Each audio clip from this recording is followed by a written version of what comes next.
સંસદનું શિયાળુ સત્ર ભારે હંગામા વચ્ચે પૂર્ણ થઈ ગયું છે, ત્યારે આ દ્રશ્યો રાજકારણની તીવ્રતા વચ્ચે સૌહાર્દ અને સંવાદનું પ્રતીક માનવામાં આવી રહ્યા છે, જેમાં તમામ નેતાઓ ચા પીતા અનૌપચારિક વાતચીતમાં જોડાયેલા એકબીજા સાથે જોવા મળે છે.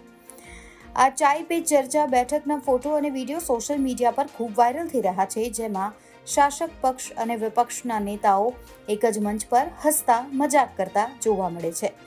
બેઠકમાં સંસદની કામગીરી, સત્રની કાર્યવાહી અને અનેક મુદ્દાઓ પર આ અનૌપચારિક ચર્ચા થઈ હતી.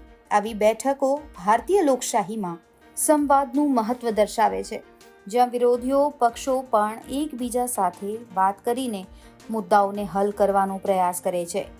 આ ચા પાર્ટીમાં અનેક અગ્રણી નેતાઓ હાજર રહ્યા હતા.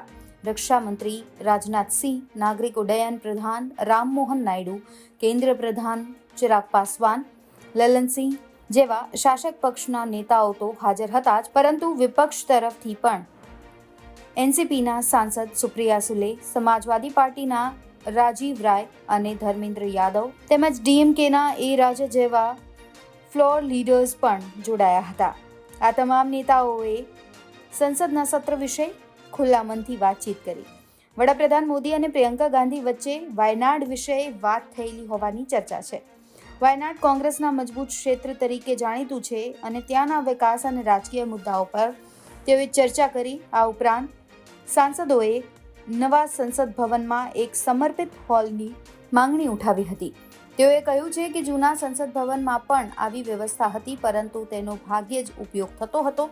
ત્યારે આ વિડીયો હાલ સોશિયલ મીડિયા પર કુતૂહલતાનું કેન્દ્ર છે કે આખરે વડાપ્રધાન નરેન્દ્ર મોદી અને પ્રિયંકા ગાંધી વચ્ચે શું વાતચીત થઈ હશે.